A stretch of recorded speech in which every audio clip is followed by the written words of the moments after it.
So today's topic is not super advanced. This is not an advanced Terraform video.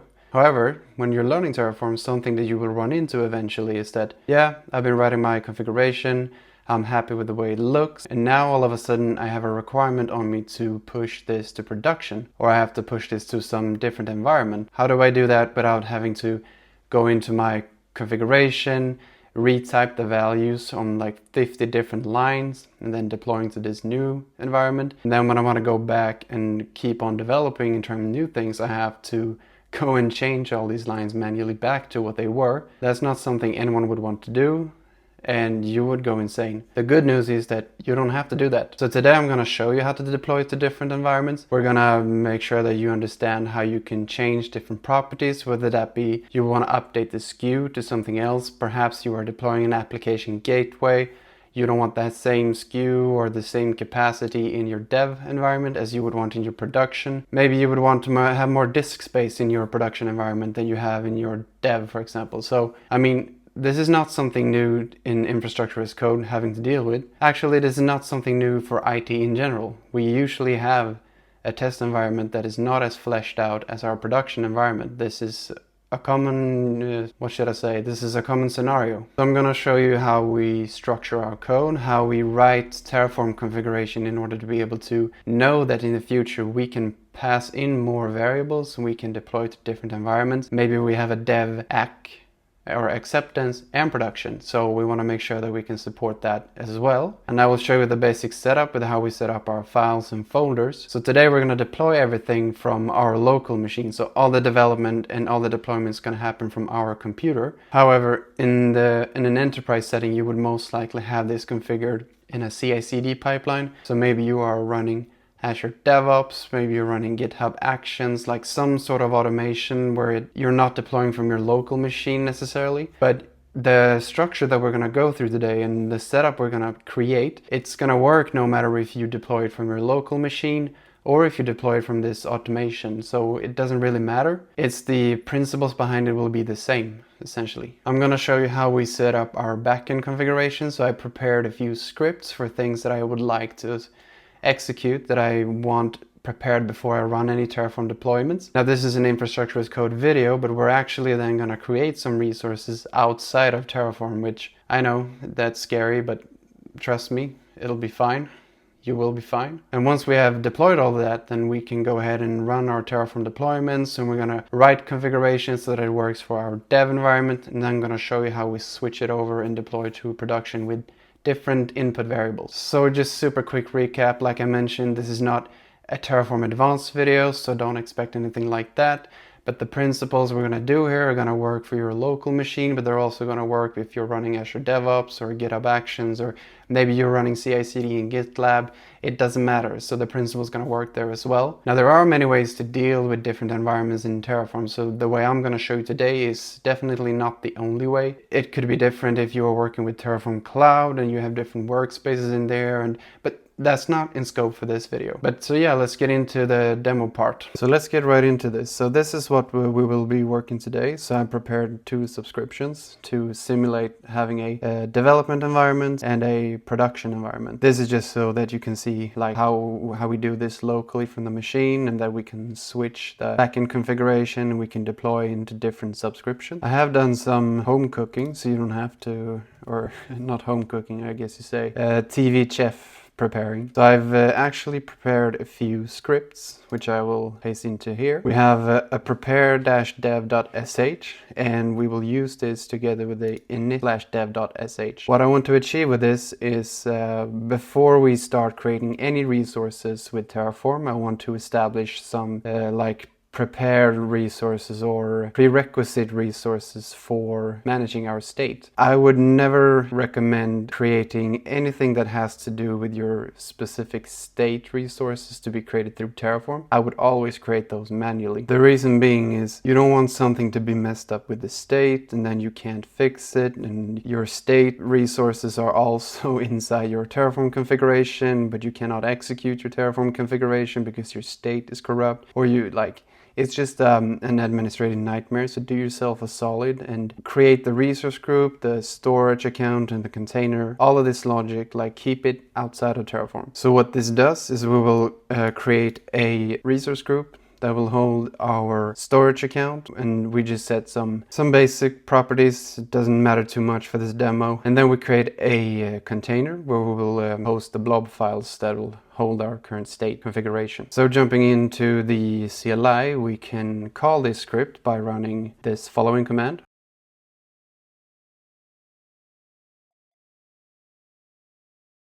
We will choose prepare dev.sh. Oops. Let me fix that 1 second. All right, sorry about that. Now that we are actually authenticated and I'm logged into my development environment, I will run the prepare-dev.sh.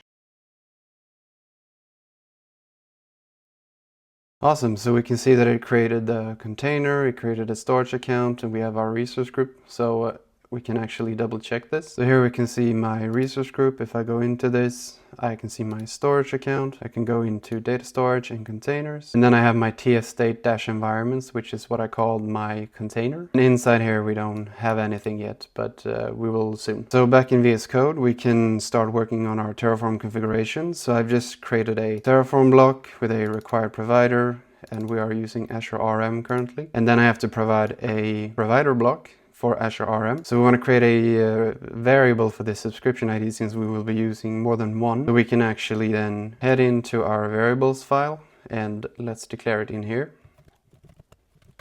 While we are here, we can actually declare a few more, which I know that we were going to use. So we're going to use environment. I also like to use location. I also like to use location short, not shirt. And then we're going to use something that I usually call common name. A common name is given our current configuration or deployment, like what we're trying to achieve. It kind of describes that thing. So in this demo, we're going to provision some virtual networks and some subnets. So I'm just going to set the common name to be networking. And we can live with this. So we could have better descriptions, but this is just demo. It's not gonna be uploaded anywhere to the Terraform registry and not gonna be a module that people consume. So we don't worry about that too much right now. But if we go back into our main.tf, we can use our variable for Azure subscription ID, which is perfect. Then we want to create a resource group. So we're gonna go ahead and flesh out the properties here. First, we need a name. And yeah, this is kind of what we wanted. I usually don't want to have it as a suffix. I want the prefix to be RG, since it's a resource group. Then I like using the variables here so that you will see this later when we work with another environment. But this is so that we can use and run the same configuration. We'll just specify different variables, or variable files, I should say. So the name will be, since we're working on the development environment right now, this will be rg-dev- location short, which will be SC, since we will be in Sweden Central. And we will do our common name. Let's specify the location to be a variable as well. So let's start working on our virtual network. So we will specify a new resource. We will have a virtual network. We can call it this. Yeah, let's save some time. We'll take the suggestion from Copilot. And here you can see like the string interpolation working for us even for this resource. So vnet would be the prefix for this type of resource instead of rg, but we will still follow the same naming convention. So then we have the environment, we have the location short, and then we have the common name for this. However, we may want to have a different address space for the development contra the production environment, and that's when we go back into variables. We say vnet address space, and the description can be virtual network address space, and the type is actually a list of strings, so that's perfectly fine. So back in main.tf, we can just say var vnet address space, and for this we don't need to do much else. We can keep this the way it is. So let's create some subnets, and here we're going to do some funky stuff. You'll see. Here I actually want to start in the variables.tf. We're going to declare this variable. So for the subnet configuration, we're just going to say subnet address config, because this will be more than just an address space. This can be subnet address configuration. Now then, this is the fun part. For the type, I am actually going to do something different. I actually want this to be a map, and it's going to be a map of objects because we're going to create more than one subnet, and we want to do this in a loop. So first we have the name property, that's fine, and that's going to be a string. Then we're going to call this the cider for the range. This is actually a list of strings. And then we have something for subnets in Azure that's called delegation. So delegation is something that you can do in Microsoft Azure where you can actually dedicate certain PaaS services to have a delegation into a virtual network and into a subnet. So we're gonna steal quite shamelessly for this, but in this example on the Terraform registry, you can see that this is a delegation for container instances and container group, and then they define some actions. So service delegation in subnets is a little bit out of the scope for this video, but in the future we could make a video expanding on this more. However, what we care about right now is that we want to make a configuration that can be deployed to several environments, and we want to be able to have certain different criteria. So maybe for one subnet we want this delegation, but maybe for another we don't care about it. So I will show you how we set this up right now. So let's make a property called delegation. So I think I want this to be an object. The first property is name, so that's going to be a string. The next property is actually called service delegation, and this too is going to be an object. If we go back into the documentation, we can see that the service delegation object consists of the property name, which is a string, and it consists of the property actions, which is a list of strings. So the name is a string, actions is a list of strings. Now I will show you this a little bit later. We will have to make one more change, but I will get back to you about that. So now it's a good time to start working on our variables files. So I usually create a folder for this called variables. Inside this we will call another file, dev.tfvars. Inside here we will start giving values to the variables that we have declared. To save a little bit of time, I have done some more TV chefing. So I've prepared a few variables and their values. So we have a subscription ID that we're currently deploying into. The environment is dev. The common name is network, like I mentioned, and the location short will be SC since we're deploying into Sweden Central. Now here comes the more interesting part. So we have our subnet address configuration. And since this is a map of objects, we have to define unique keys and its values. So the key for each input in here is container is one key and server is the other key. This means we will have two subnets in this configuration. In the first one we say the name of the subnet should be SN for subnet container workload. We give it a cider, which is a list of strings. We will keep it to this value right now. And then for delegation, we can actually do some more fun things. So if we expand this object, it's kind of, Copilot is kind of doing it for me. We can accept this.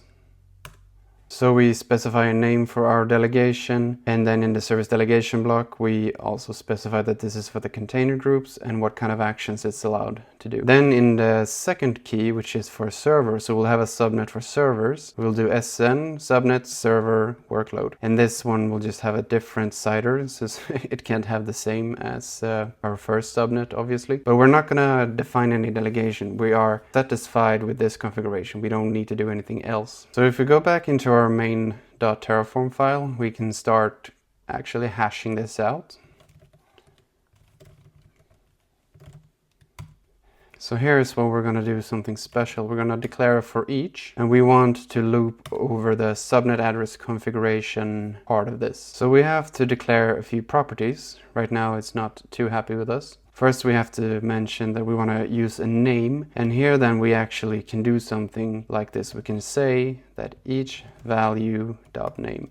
Now, what does that mean? Well, if we go back into our subnet address config, we can have a look. So like I mentioned, we have two keys, container and server, and each key has several values, and those values contain some sort of information. So the key container has a value for name, and it contains some information for the name, which is SN container workload. In the second key, server, we also have a value of name that also contains something in its value. and its SN server workload. This means that if we loop over this, since we're looping over subnet address config, we will loop over each key in this variable. That means that the first time this information is processed, it's the name for the container subnet. The second time it's processed, it's the name for the server subnet. So we can keep hashing this out. We need to specify a resource group name. We have already created a resource group, so we're going to use that. We're also going to use the same virtual network for both of these. And then for the address prefix, we can also supply this value,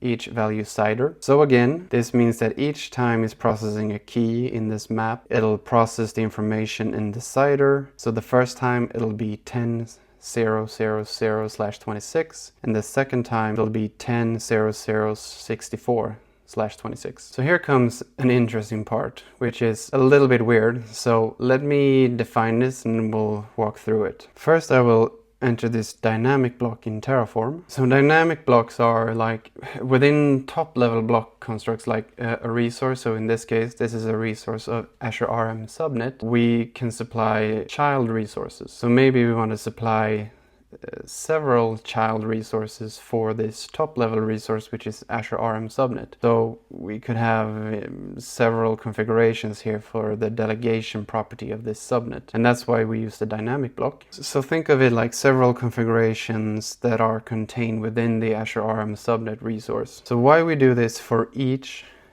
for S in this, like the only reason this exists is so that I can access this if statement. If var.subnet address configuration each key dot delegation not equal null. So this means that if this configuration, the delegation part, if it's not empty, meaning it's not empty inside here, then I want you to supply some content. And we define this by adding a content block. And for delegation, if you remember from the documentation, we have to supply a name, and we can use the each value, thank you, delegation.name. And the second property is the service delegation object. And yeah, this looks fine. So we're going to look into each key and its values of delegation, then look into the service delegation part, and we're going to take the name.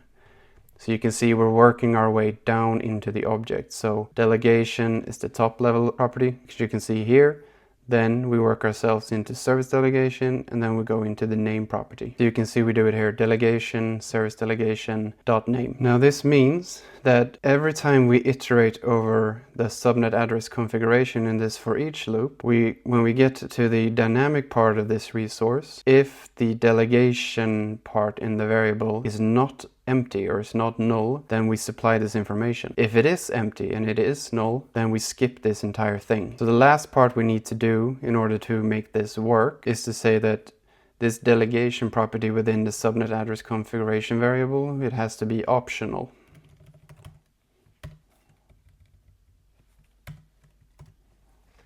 This means now that our subnet address configuration, we can accept that delegation has some information in it. We can also accept that it doesn't have any information, and we'll get on with our day. All right, but we are pretty happy with this. So we have deployed our resource group, or we're going to deploy our resource group. We are going to deploy our virtual network. We are going to deploy 2 subnets if everything is correct. Now, if you remember, I had a few more scripts. So if we look, we can see that I have pre-packaged the Terraform init command to run. So in here we specify some backend configuration. So we are pointing towards the resource group that we created earlier. We are pointing to the storage account that we made with the same script. We're defining which container, and we're defining a key for this configuration. So if I run this, hopefully we should see this to be successful.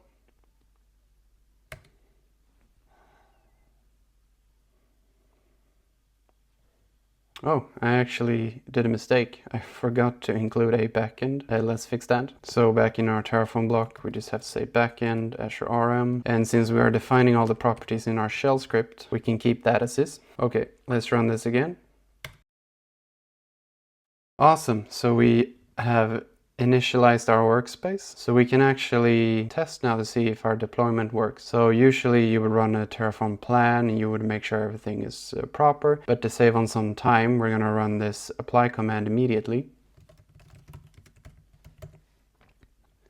And now then we will supply a variables files. This is the benefit of using TF-vars files, so we can define a lot of variables and we can just point to it, so we don't have to define everything in line inside the terminal, which would be really annoying, to tell you the truth.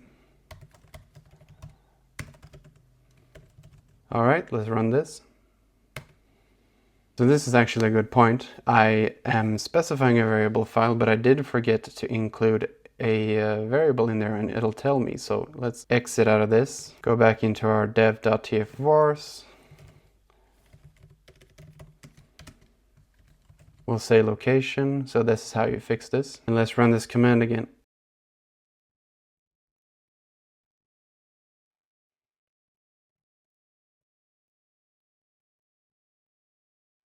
So let's run this. This looks good, so it wants to create our resource group, and here you can see the string interpolation working. So it'll be rg dev sc network, then the same for the virtual network name. It'll be vnet dev sc network. We can see that we have this subnet for container, which contains information for the delegation, but we also have a subnet for server, which doesn't contain any delegation. I'm gonna say yes, and we're gonna run this.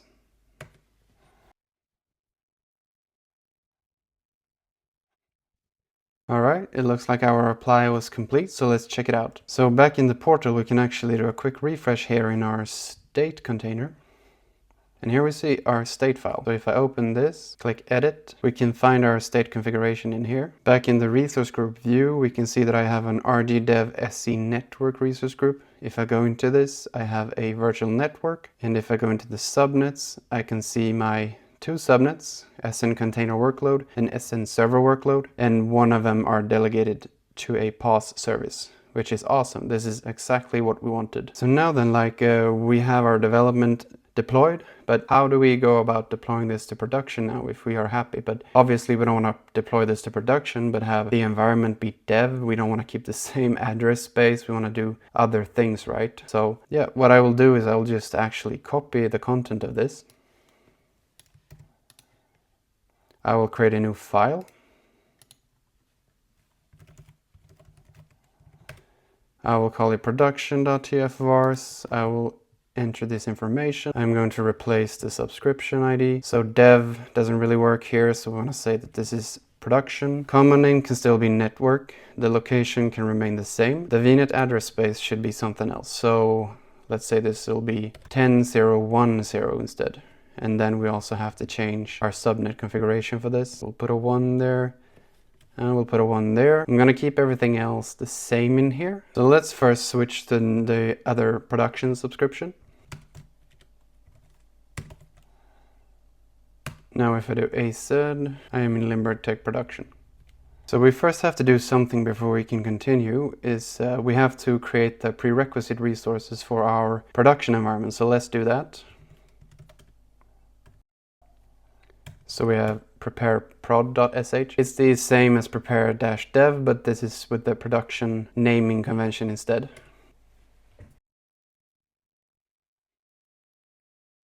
So we can see that's successful. Back in the portal, we have our prod Terraform state instead. If we go into this, into containers, we have the same container name, though we don't have any state file in here. So now if you remember from last time, we ran the init script. I'm gonna show you, because this is actually gonna fail if we just do it right off the bat.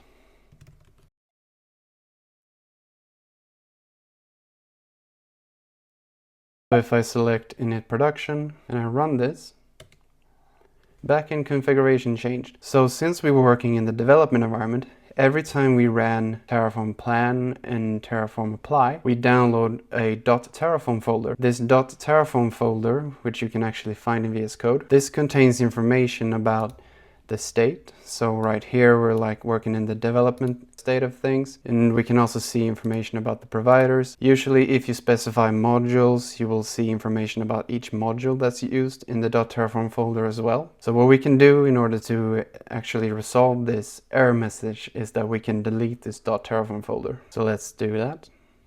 Now, if we run the same command, all right, so we were able to successfully initiate our new Terraform environment. So there shouldn't be much else for us to do. We can actually run Terraform apply, And instead of choosing our dev TFVARs, we'll use our production TFVARs. And initially this looks very good. So we have a vnet-prod SC network instead, and it has a different address space. So we'll go ahead and say yes to this.